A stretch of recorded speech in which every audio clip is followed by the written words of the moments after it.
પ્રકરણ વિદ્યુત એટલે કે ઇલેક્ટ્રિસિટી વિશે આપણે આજે માહિતી મેળવશું.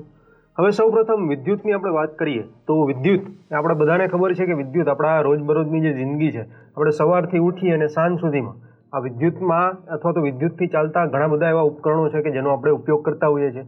આપણે ઘરથી ચાલુ કરીએ તો તમારા રૂમમાં પંખા રહેલા હોય છે, લાઇટ્સ રહેલી હોય છે, ટીવી હોય છે, બરાબર, એસી હોય છે. તો આ બધી જે વસ્તુઓ છે એ બધી વસ્તુઓ ચલાવીએ છીએ અને એ બધી વસ્તુઓ ચલાવવા માટે કોમન વસ્તુની જરૂરિયાત ઊભી થાય છે, જે છે વિદ્યુત એટલે કે ઇલેક્ટ્રિસિટી.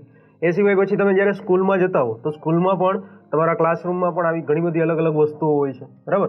કોમ્પ્યુટર હોય છે, પ્રોજેક્ટરની આપણે વાત કરીએ, એ સિવાય લાઇટ પંખા તો ત્યાં હોવાના જ છે. તો આ બધી જ વસ્તુ આપણે રસોડામાં કિચનમાં જઈએ તો કિચનમાં માઇક્રોવેવ ઓવન હોય છે, ફ્રીજ હોય છે, બરાબર. તો આ બધી જ વસ્તુમાં એક વસ્તુ કોમન છે, સામાન્ય છે, જેને આપણે કહી શકીએ કે વિદ્યુત, કારણ કે આ બધી જ વસ્તુઓ વિદ્યુત ઉપર ચાલે છે. અને કહી શકાય કે આધુનિક યુગમાં આનું એક ખાસ મહત્વ છે વિદ્યુતનું.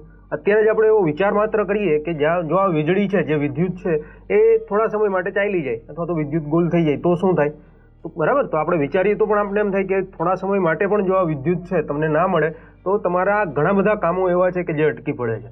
એટલે કહી શકાય કે વિદ્યુત ઇલેક્ટ્રિસિટી છે એક બહુ અગત્યની ઉર્જા છે કે જે આપણે આપણા રોજિંદા જીવનમાં દરરોજ એનો ક્યાંક ને ક્યાંક ઉપયોગ કરીએ જ છીએ, બરાબર. તો આજે આપણે આ પ્રકરણમાં વિદ્યુત વિશે થોડી માહિતી મેળવશું. ત્યારબાદ વિદ્યુત ભાર, વિદ્યુત પ્રવાહ, વિદ્યુત સ્થિતિમાન, એટલે કે આ વિદ્યુતને લગતી કેટલીક ટર્મ્સ કહી શકાય, કેટલાક એવા શબ્દો છે કે એના વિશે આપણે માહિતી મેળવવાની છે. અને વિદ્યુતની જે પરિપથ, જે સર્કિટ મળે છે, તે સર્કિટનું પણ આપણે થોડુંક અહીંયા જ્ઞાન આ પ્રકરણમાં લેશું, બરાબર. તો સૌપ્રથમ વિદ્યુત ચાલુ કરતા પહેલા, એટલે કે આ પ્રકરણની શરૂઆત આપણે કરીએ એ પહેલા આપણે વિદ્યુત ભાર વિશે થોડું સમજીએ. હવે સૌપ્રથમ વિદ્યુત ભાર, તો વિદ્યુત ભારને આપણે સમજવું હોય તો કહી શકાય કે જે રીતે દ્રવ્યમાન છે તો દ્રવ્યમાનની જેમ જ વિદ્યુત ભાર એ કહી શકાય કે ઇલેક્ટ્રોન અને પ્રોટોનનો એક પ્રકારનો આંતરિક ગુણધર્મ છે.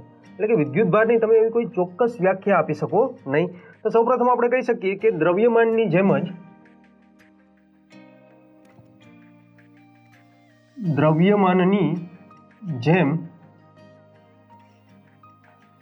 વિદ્યુત ભાર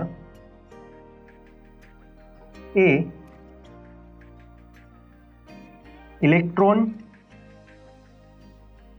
અને પ્રોટોનનો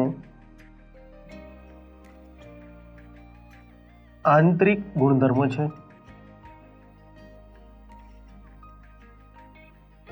એટલે કે કોઈ તમને એવું કહે કે વિદ્યુત ભારની વ્યાખ્યા આપો તો આપણે વિદ્યુત ભારની કોઈ ચોક્કસ પ્રકારે વ્યાખ્યા આપી શકતા નથી, બરાબર. ત્યારબાદ આપણે વાત કરીએ કે આ વિદ્યુત ભાર જે છે તો એક તો આપણે કીધું કે પ્રોટોન અને ઇલેક્ટ્રોનનો એક પ્રકારનો આંતરિક ગુણધર્મ છે કે જે પ્રોટોન અને ઇલેક્ટ્રોન છે એના લીધે જ વિદ્યુત ભાર જોવા મળે છે, બરાબર, જે રીતે દ્રવ્યમાનમાં પણ જોવા મળે છે. તો આપણે જોઈએ કે આ વિદ્યુત ભાર કેટલા પ્રકારના હોય છે. તો સૌપ્રથમ આપણે જો વિદ્યુત ભારના પ્રકારો વિશે વાત કરીએ તો કહી શકાય કે વિદ્યુત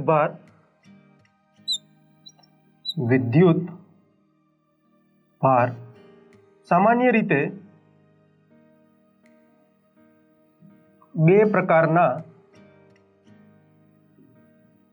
હોય છે. એટલે કે કયા કયા બે પ્રકાર? તો આપણે કહી શકીએ કે પહેલો જે એનો પ્રકાર છે એ આપણે લઈ શકાય ધન વિદ્યુત ભાર, અને બીજો પ્રકાર આપણે કહી શકીએ ઋણ વિદ્યુત ભાર, બરાબર. તો આ જે ધન વિદ્યુત ભાર છે અને ઋણ વિદ્યુત ભાર છે, વિદ્યુત ભારના બે પ્રકારો કહી શકાય. ત્યારબાદ આપણે એની સંજ્ઞા વિશે વાત કરીએ કે વિદ્યુત ભાર આપણે એની વ્યાખ્યા તો કોઈ ચોક્કસ રીતે આપી નથી શકતા, પણ એને આપણે દર્શાવવું હોય સંજ્ઞા સ્વરૂપે તો કઈ રીતે દર્શાવી શકાય? તો વિદ્યુત ભારની સંજ્ઞા દર્શાવવા માટે આપણે કેપિટલ ક્યુ અથવા તો સ્મોલ ક્યુ સંજ્ઞાનો ઉપયોગ કરીએ છીએ. તો ત્યારબાદ આપણે લખી શકીએ કે વિદ્યુત ભારની સંજ્ઞા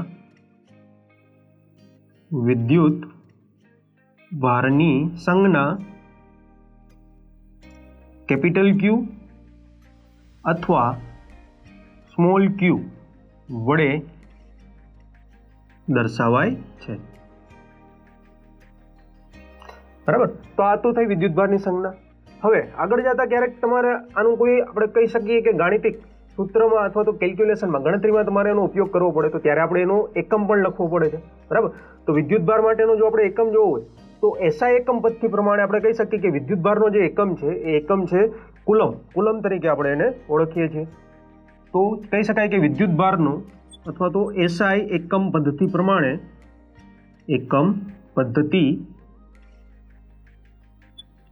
પ્રમાણે વિદ્યુત ભારનો એકમ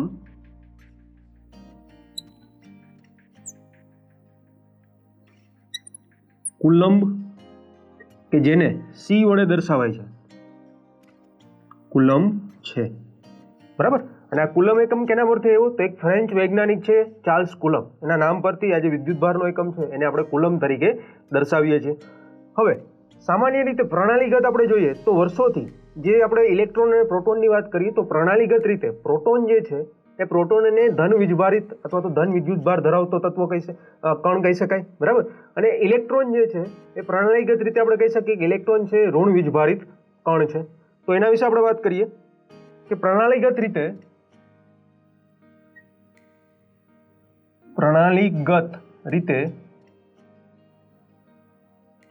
પ્રોટોન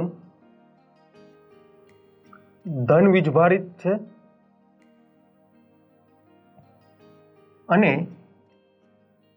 ઇલેક્ટ્રોન ઋણ વીજભાર ધરાવે છે, બરાબર. પ્રોટોન છે ધન વીજભાર ધરાવે છે અને ઇલેક્ટ્રોન જે છે ઇલેક્ટ્રોન ઋણ વીજભાર ધરાવે છે. હવે અહીંયા તો આપણે વીજભારની વાત કરી, પણ જો આપણે પ્રોટોન અને ઇલેક્ટ્રોનના વીજભારના મૂલ્યની વાત કરીએ તો પ્રોટોન અને ઇલેક્ટ્રોન બંને એ સમાન વીજભારિત અથવા તો સમાન વીજભારના મૂલ્યો ધરાવે છે. એમાં ખાલી આપણે શું લખવાનું છે કે એનો જે વીજભાર છે એમાં પ્રોટોન ધન છે એટલે એ મૂલ્યની આગળ પ્લસ નિશાની આપણે મૂકશું અને ઇલેક્ટ્રોન છે ઋણ વીજભારિત છે એટલે કે એની આગળ આપણે માઇનસની એટલે કે ઋણ નિશાની મૂકશું. તો કહી શકાય કે ઋણ વીજભાર ધરાવે છે તથા પ્રોટોન અને ઇલેક્ટ્રોનના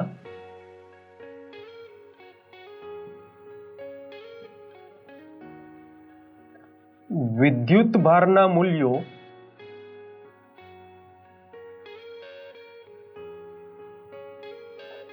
સમાન હોય છે. એટલે કે એના મૂલ્યો તો સમાન છે પણ ધન અને ઋણ આ રીતે આપણે પ્લસ અને માઇનસ સાઇનથી એને દર્શાવીએ છીએ. તો આપણે જોઈએ કે જો પ્રોટોનનો વિદ્યુત ભાર આપણે દર્શાવવો હોય તો કેટલો કહી શકાય? તો આપણે કહીએ છીએ 1.6 × 10⁻⁹ કુલમ જેટલો રહેલો હોય છે, બરાબર. અને એ જ રીતે ઇલેક્ટ્રોનનો વિદ્યુત ભાર આપણે લખીએ, ઇલેક્ટ્રોનનો વિદ્યુત ભાર ઇઝ ઇક્વલ ટુ મૂલ્ય સરખું જ છે એટલે કે 1.6 × 10⁻⁹ કુલમ જ છે પણ ઋણ વીજભારિત છે એટલે આગળ શું આવશે? માઇનસ આવશે, બરાબર. એટલે કે પ્રોટોન અને ઇલેક્ટ્રોનના જે વિદ્યુત ભારના મૂલ્યો છે મૂલ્યો સમાન છે પણ એક ધન છે એટલે કે પોઝિટિવ છે અને બીજો ઇલેક્ટ્રોન જે છે નેગેટિવ છે એટલે એને માઇનસ સાઇનથી આપણે દર્શાવીએ છીએ. હવે આપણે વાત કરીએ કે આવા વિદ્યુત ભાર આપણે લઈએ અને એક સમાન કહી શકાય કે સમાન વીજભાર એટલે કે સજાતીય વીજભારો એકબીજાની નજીક આવે તો એ કેવી પ્રક્રિયા કરે છે? તો ત્યારે કહી શકાય કે બે સજાતીય વિદ્યુતભાર, સજાતીય એટલે કે પ્રોટોન એટલે કે પોઝિટિવ વિદ્યુતભાર અને પોઝિટિવ વિદ્યુતભાર એટલે કહી શકાય ધન વિદ્યુતભાર અને ધન વિદ્યુતભાર બંને એકબીજાની નજીક આવે તો ત્યારે એ બંને વિદ્યુતભાર વચ્ચે અપાકર્ષણ જોવા મળે છે એટલે કે એકબીજાથી એ દૂર જાય છે, અપાકર્ષણ બળ એના પર લાગે છે. અને જો બે વિજાતીય વિદ્યુતભાર, વિજાતીય એટલે કે એક પ્લસ અને બીજો માઇનસ એટલે કે એક પ્રોટોન અને બીજો ઇલેક્ટ્રોન એકબીજાની નજીક આવે તો એ બંને વચ્ચે કહી શકાય કે આકર્ષણનું બળ છે એ લાગે છે એટલે કે બંને એકબીજાની નજીક આવવાનો પ્રયત્ન કરે છે. તો આપણે કહી શકીએ કે બે સજાતીય વિદ્યુતભારો વચ્ચે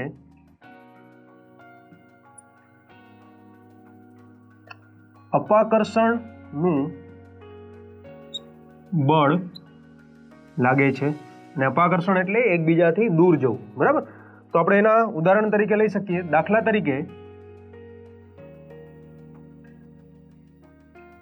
પ્રોટોન અને પ્રોટોન વચ્ચે અપાકર્ષણ જોવા મળે છે અને બીજું આપણે કહી શકીએ કે ઇલેક્ટ્રોન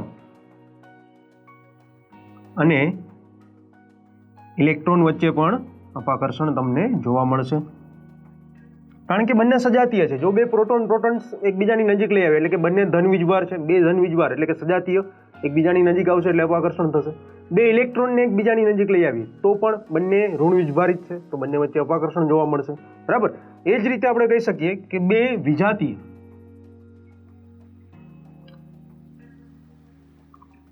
બે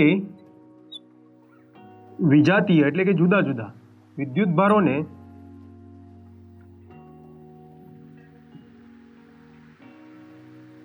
એકબીજાની નજીક લાવતા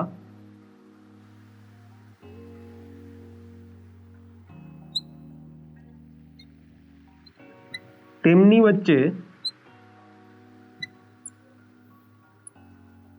આકર્ષણ જોવા મળે છે.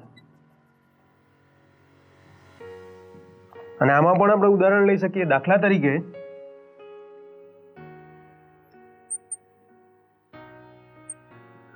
પ્રોટોન અને ઇલેક્ટ્રોન વચ્ચે,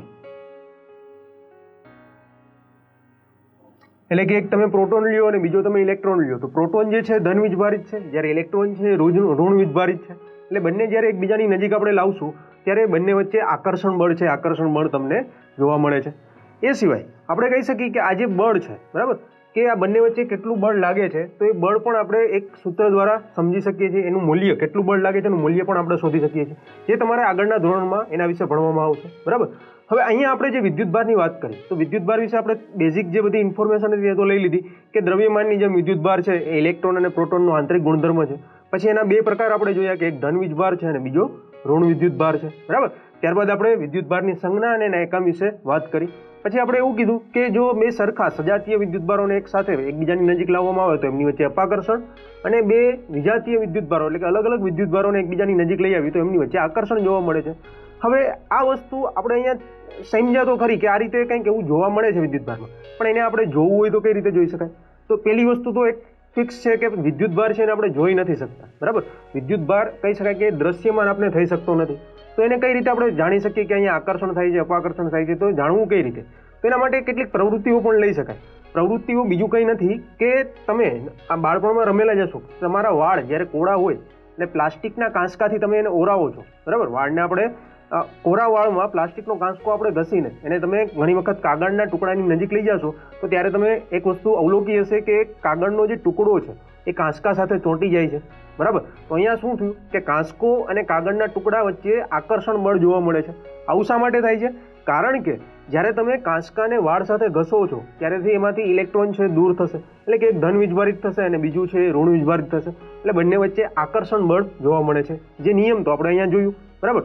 બીજું એક ઉદાહરણ પણ લઈ શકાય, એક પ્રવૃત્તિ બીજી પણ કરી શકાય કે કાચનો એક સળિયો લઈએ અને એક પ્લાસ્ટિકનો સળિયો લઈએ. તો કાચના સળિયાને આપણે રેશમના કપડા સાથે ઘસીએ અને જો પ્લાસ્ટિકનો સળિયો લઈએ એને ફર સાથે આપણે ઘસીએ અને પછી એ બંને સળિયાને એકબીજાની નજીક આપણે લઈ આવીએ તો ત્યારે પણ તેમની વચ્ચે આકર્ષણ થતું જોવા મળે છે. તો શું થશે ત્યાં પણ બંને સળિયાને આપણે કાચના સળિયાને રેશમના કપડા સાથે અને પ્લાસ્ટિકના સળિયાને ફર સાથે આપણે ઘસીએ છીએ ત્યારે એક છે એ ઇલેક્ટ્રોન ગુમાવે છે અને બીજો છે ઇલેક્ટ્રોન મેળવે છે. જે ઇલેક્ટ્રોન ગુમાવે એ ધન વીજભારિત બનશે અને જે ઇલેક્ટ્રોન મેળવે છે ઋણ વીજભારિત બનશે. એટલે બંને સળિયાને જ્યારે તમે એકબીજાની નજીક લઈ આવો છો ત્યારે આ સળિયાઓ વચ્ચે પણ તમને આકર્ષણ બળ જોવા મળે છે, બરાબર. તો આ રીતે આપણે સમજી શકીએ કે વિદ્યુતભારને તમે કંઈક એના વચ્ચે જે પ્રક્રિયા થાય છે એને આપણે કંઈક આવા ઉદાહરણો લઈને સમજી શકીએ છીએ. બાકી વિદ્યુતભાર સામાન્ય રીતે આપણે કહી જ શકીએ છીએ કે વિદ્યુતભાર છે દ્રશ્યમાન નથી, એને આપણે જોઈ નથી શકતા, પણ આવા ઉદાહરણો સાથે એને સમજી શકીએ.